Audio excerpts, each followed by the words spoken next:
बिस्मिल्लाहिर्रहमानिर्रहीम। अस्सलाम वालेकुम स्टूडेंट्स।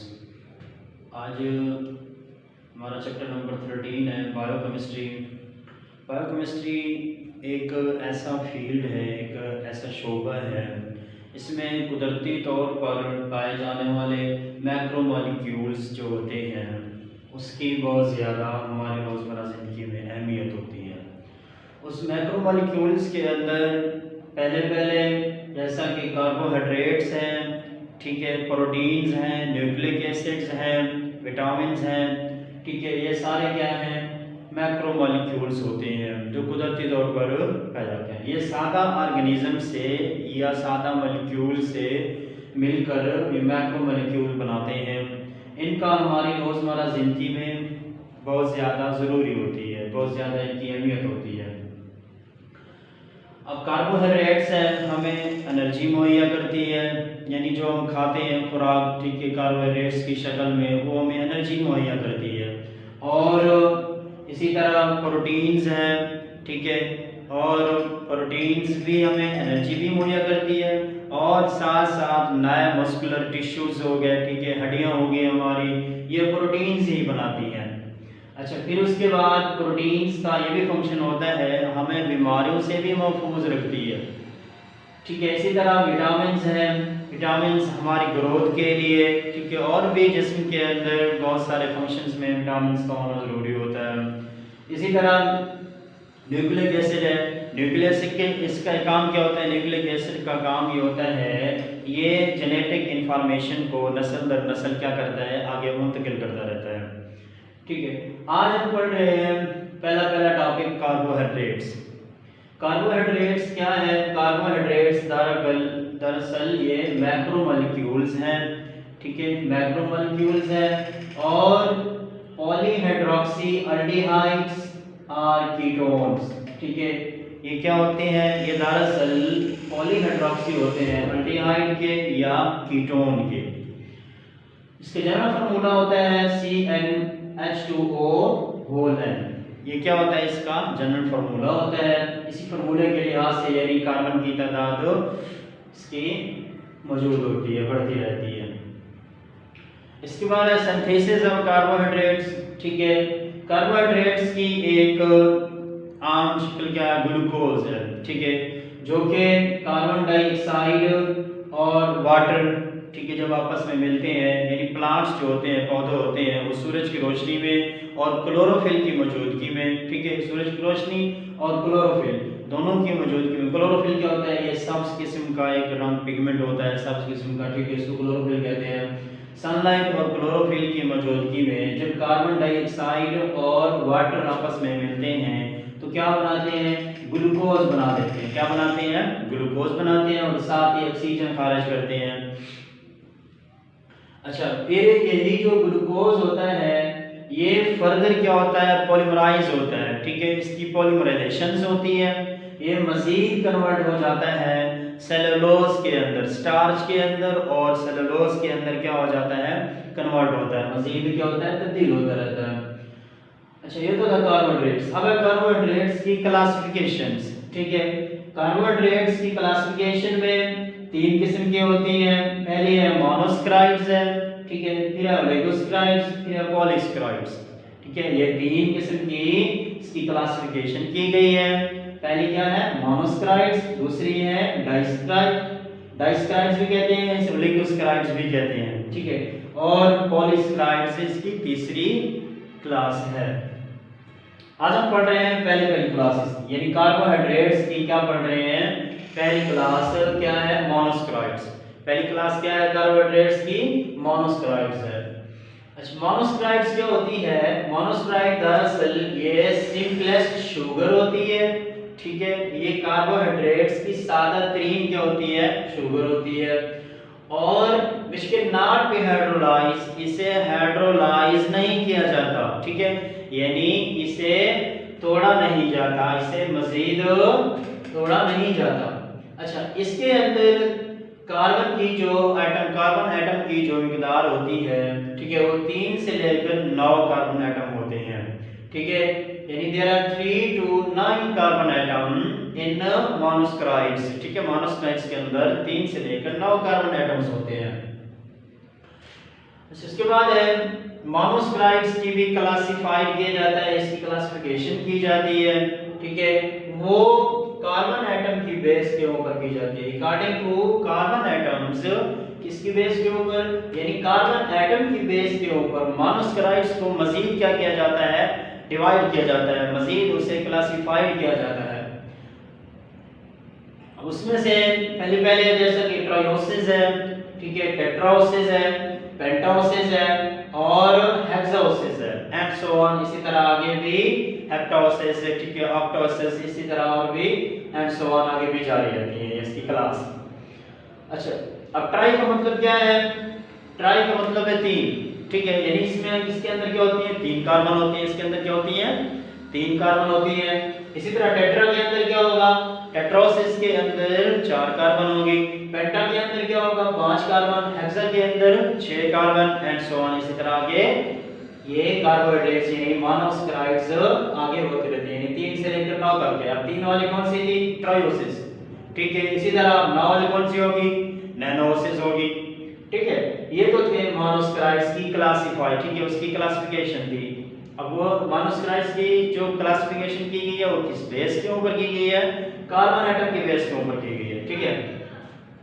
अच्छा, इसकी मोनोस्क्राइड्स की जो बेस्ट एग्जांपल है, ठीक है, इसकी इंपॉर्टेंट मोनोस्क्राइड्स जो है, ठीक है, वो है ग्लूकोज या हेक्साओसिस, यानी हेक्साओसिस है 6 कार्बन वाली, ठीक है। हेक्स का मतलब क्या है, अभी हमने बताया कि हेक्स का मतलब क्या है, 6। अब 6 कार्बन वाले क्या है, इसकी बेस्ट एग्जांपल है लाइक ग्लूकोज है, फ्रुक्टोज है, ठीक है, ग्लूकोज और फ्रुक्टोज। अब ग्लूकोज किसे कहते हैं और फ्रुक्टोज किसे कहते हैं, दरअसल ग्लूकोज होता है पेंटाहाइड्रोक्सी अल्डिहाइड, ठीक है, ग्लूकोज किसके ऊपर प्रेजेंट होता है, पेंटाहाइड्रोक्सी अल्डिहाइड के ऊपर मुश्तमिल होता है, इसको कहते हैं ग्लूकोज। और जो फ्रक्टोज होता है वो पेंटाहाइड्रोक्सी कीटोन होता है, पेंटाहाइड्रोक्सी कीटोन होता है। इसका जनरल फार्मूला क्या होता है, जनरल फार्मूला इसका C6H12O6। ये जो बना हुआ था, ये हमने बनाया यानी प्लांट्स के जरिए, यानी प्लांट ने जो बनाया था, ठीक है, सनलाइट और क्लोरोफिल की मौजूदगी में क्या बना था, दरअसल ग्लूकोज बना था, ठीक है। यानी हम ग्लूकोज क्या होता है, यानी इसके जनरल फार्मूला सेम होता है ग्लूकोज का और फ्रक्टोज का, लेकिन ये बात याद रखनी है कि ग्लूकोज के अंदर फंक्शनल ग्रुप जो होता है, जो फंक्शनल ग्रुप को लास्ट टाइम हमने पिछले चैप्टर में पढ़ा था कि फंक्शनल ग्रुप जो होते हैं, अब उसके अंदर यानी ग्लूकोज के अंदर अल्डिहाइड पाया जाता है फंक्शनल ग्रुप, और फ्रक्टोज के अंदर कौन सा फंक्शनल ग्रुप पाया जाता है, कीटोनिक, ठीक है, कीटोनिक फंक्शनल ग्रुप पाया जाता है फ्रक्टोज के अंदर। अच्छा, पेंटाहाइड्रोक्सी अल्डिहाइड है, इसका फार्मूला या ग्लूकोज का फार्मूला यूं होता है, देखिए। अब ये अल्डिहाइड की क्या है, ये अल्डिहाइड का फंक्शनल ग्रुप है, ये जो है ना, ये किसका फंक्शनल ग्रुप है, अल्डिहाइड का फंक्शनल ग्रुप है। और इसके अंदर देखिए ये जो ठहरा हुआ है, ठीक है, ये किसका है, ये कीटोन का है, ये किसका है, कीटोनिक फंक्शनल ग्रुप है, ये अल्डिहाइड का है, ठीक है। और ग्लूकोज का फार्मूला ये होता है, ठीक है, ये ग्लूकोज का फार्मूला है, यानी इसके अंदर कितने हैं, हमने कहा था कि हेक्सोसिस है, यानी 6 कार्बन है, देखिए 1 2 3 4 5 6, कितनी है, 6 कार्बन वाला क्या होता है, ये ग्लूकोज है या हेक्सोसिस है, ठीक है। हेक्सोसिस में ग्लूकोज भी है और फ्रक्टोज भी है, ठीक है। ग्लूकोज और फ्रक्टोज में अक्सर औकात पेपर में शॉर्ट क्वेश्चन के तौर पर पूछा जाता है कि difference between glucose and fructose and right the formulas, और इसके फार्मूला लिखें, ठीक है, इसके स्ट्रक्चर फार्मूला कैसे होते हैं। तो ये थे ग्लूकोज है और फ्रक्टोज है। इसके बाद है इसकी प्रॉपर्टीज, ठीक है, इसकी कैरेक्टरिस्टिक्स, इसकी खसूसियात क्या होती हैं, ठीक है, इसकी प्रॉपर्टीज जो है, इसमें पहले ये वाइट क्रिस्टलाइन सॉलिड होता है, ठीक है। इसकी प्रॉपर्टीज देखते हैं हम।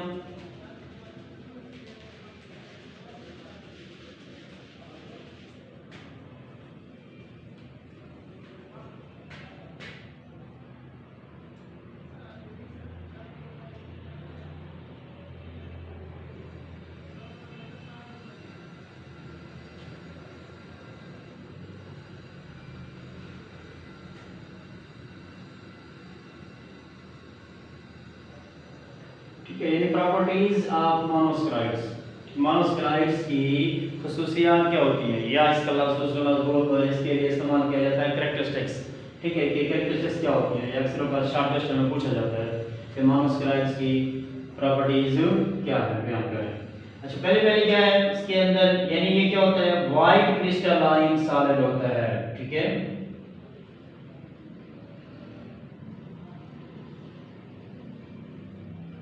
कौन सा था, यानी ये एक सफेद किस्म की क्रिस्टल ठोस शक्ल होती है। ठीक है, क्रिस्टलाइन।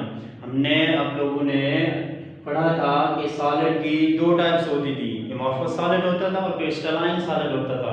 एमॉर्फस का मतलब होता था कि इसकी कोई खास शेप नहीं होती थी, खास शक्ल नहीं होती थी। जो क्रिस्टलाइन होता था, क्रिस्टलाइन का मतलब है एक मखसूस एक खास किस्म की क्या है, सॉलिड की ठोस की क्या होती है, शेप होती है।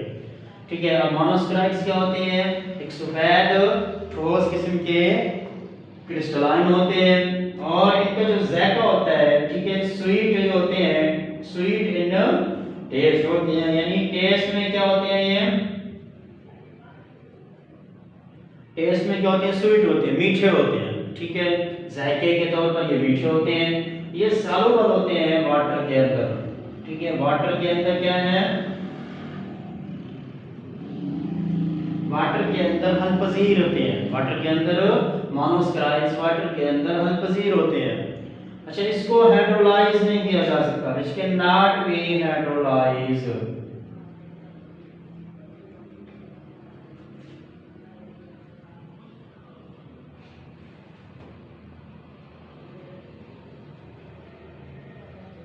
which cannot be hydrolyzed, इसे मजीद तोड़ा नहीं जा सकता, इसे हाइड्रोलाइज नहीं किया जा सकता। और इसके जो लास्ट पॉइंट था वो था रिड्यूसिंग इन नेचर। ये क्या होते हैं, रिड्यूसिंग इन नेचर होते हैं।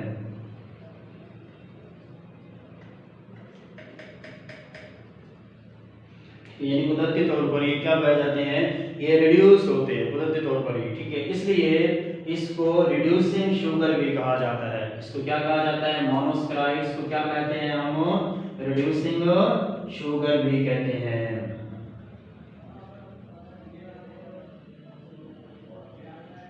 Therefore it is also called, हम क्या कहते हैं इसे रिड्यूसिंग शुगर भी कहते हैं, रिड्यूसिंग शुगर।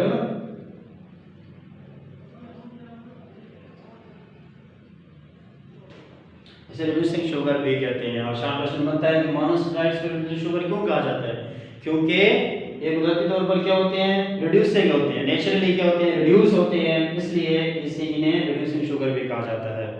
ये था कार्बोहाइड्रेट्स की जो पहली क्लास थी, मोनोसैकराइड्स, इसको हमने बयान किया है। ठीक है, कार्बोहाइड्रेट्स पहले क्या होते थे, ये मैक्रोमोलेक्यूल्स हैं। ठीक है, ये पॉलीहाइड्रोक्सी ऑफ अल्डिहाइड और कीटोन। ये अल्डिहाइड और कीटोन के क्या होते हैं, पॉलीहाइड्रोक्सी होते हैं, यानी इसके अंदर हाइड्रोक्सिल ग्रुप होते हैं। ठीक है, हमने ग्लूकोज और ग्लूकोज के अंदर देखा है। इसका जनरल फार्मूला क्या होता था, CnH2O n होता था। इसकी सिंथेसिस भाई प्लांट्स के जरिए से होती है। ठीक है, कार्बोहाइड्रेट्स की जब कार्बन डाइऑक्साइड और वाटर आपस में मिलते हैं तो क्या बनता है, ग्लूकोज बनता है। ठीक है, ये क्या है, ग्लूकोज दरअसल कार्बोहाइड्रेट्स है। इसी तरह ग्लूकोज की मजीद क्या होती है, पॉलीमराइजेशन होती है। ये मजीद पॉलीमराइज होकर स्टार्च और सेलुलोज के अंदर कन्वर्ट हो जाता है। ठीक है, उसके बाद देखा था हमने क्लासिफिकेशन, कार्बोहाइड्रेट्स कितनी क्लास थी, कितनी क्लासिफाइड किया गया था इसको, तीन किस्म में। एक था मोनोसैकराइड्स, फिर था ओलिगोसैकराइड्स, फिर था पॉलीसैकराइड्स। मोनोसैकराइड्स को हमने देखा था, मोनोसैकराइड क्या होते हैं, ये सिंपलेस्ट शुगर होता है। ठीक है, कार्बोहाइड्रेट्स की जो मोनोसैकराइड्स टाइप्स है, ठीक है, या क्लास है, तो उसको हम क्या कहते थे, सिंपलेस्ट शुगर है। और इसे हाइड्रोलाइज नहीं किया जाता था। ये 3 से लेकर 9 कार्बन आइटम पर मुश्तमिल होती थी, और कार्बन आइटम के बेस के ऊपर इसको क्लासिफाई किया गया था ट्रायोसिस में, टेट्रोसिस में, पेंटोसिस में, हेक्सोसिस में एंड सो ऑन। ठीक है, यानी 3 से लेकर कितने हैं, 9 तक। हमने बताया कि ट्राइफॉस्फेट क्या होता है, 3। ठीक है, इसी तरह इसकी जो इंपॉर्टेंट मोनोसैकराइड्स था, जो एग्जांपल थी, वो क्या थी, हेक्सोसिस। हेक्सोसिस में क्या होता है, ग्लूकोज और फ्रक्टोज होता है। ग्लूकोज और फ्रक्टोज में फर्क क्या है, ठीक है, ग्लूकोज क्या होता है, पेंटा हाइड्रोक्सी एल्डिहाइड होता है, और फ्रक्टोज क्या होता है, पेंटा हाइड्रोक्सी कीटोन होता है। ठीक है, इसी तरह पेंटा हाइड्रोक्सी एल्डिहाइड का फार्मूला क्या होता है, या स्ट्रक्चरल फार्मूला, यानी ग्लूकोज का स्ट्रक्चरल फार्मूला ये होता है और फ्रक्टोज का स्ट्रक्चरल फार्मूला ये होता है, यानी इसके अंदर कीटोनिक फंक्शनल ग्रुप होता है। क्या होता है, कीटोनिक फंक्शनल ग्रुप, और इसके अंदर क्या होता है, एल्डिहाइड होता है फंक्शनल ग्रुप। इसके बाद प्रॉपर्टीज है, ठीक है, मोनोसक्राइड्स की प्रॉपर्टीज होती हैं, ये वाइट क्रिस्टलाइन सॉलिड होते हैं, स्वीट एंड टेस्ट होते हैं, सॉल्युबल इन वाटर होते हैं, और इसे मजीद हाइड्रोलाइज नहीं किया जा सकता। ये नेचुरली तौर पर रिड्यूसिंग भी होते हैं, इसलिए इन्हें रिड्यूसिंग शुगर भी कहा जाता है। इंशाअल्लाह नेक्स्ट लेक्चर में इस कार्बोहाइड्रेट्स की मजीद जो 2 क्लास रहती हैं वो इंशाअल्लाह डिस्कस करेंगे। अल्लाह हाफिज़।